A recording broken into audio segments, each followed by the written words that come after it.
Season 5 വേദിയിൽ മനോഹര ഗാനവുമായി സെബാമോൻ എത്തുന്നു.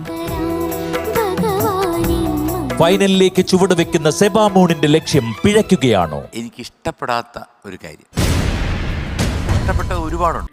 താരത്തിന്റെ ആലാപനം സംഭവിച്ച പിഴവുകൾ വിധികർത്താക്കൾ ചൂണ്ടിക്കാണിക്കുന്നുണ്ട്. മുഖം തരാം ഭഗവാൻ എന്ന് പാടും, ഒരു സ്ഥലത്ത് പോലും മോളത് പാടി. ഫൈനലിലൊക്കെ വരേണ്ട കുട്ടിയാണ്, അതുകൊണ്ടാണ് ഞാൻ പിടിച്ചു നോക്കണത് കേട്ടോ. നിഹാരക്കുട്ടി ആലപിച്ച മനോഹരമായ ഗാനം കേട്ടാലോ? ഫീലിൽ അതിൻ്റെ സംഗതികൾ കൃത്യമായിട്ട് പാടിക്കഴിഞ്ഞാൽ ഇനിയും ഇഷ്ടപ്പെടും. വേദിയിൽ മനോഹര ഗാനവുമായി ശിവശങ്കരൻ എത്തുന്നു.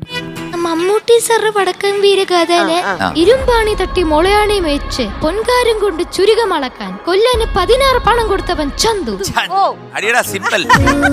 വേദിയിൽ മനോഹര പ്രകടനമാണ് താരം കാഴ്ചവെച്ചത്.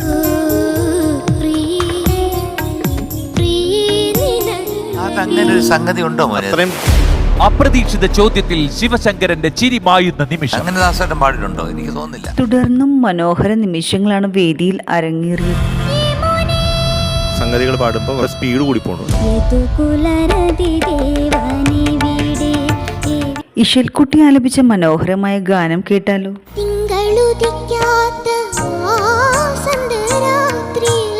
പാട്ട് നല്ല പാട്ടാണ്, പക്ഷെ ഇതിനകത്ത് സംഗതികളുടെ അയ്യര് കളിയാണ്.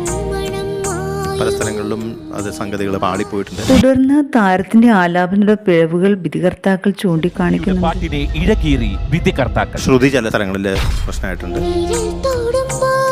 ഒന്ന് അക്ഷരസ്ഫുടത അത് മസ്റ്റാണ്.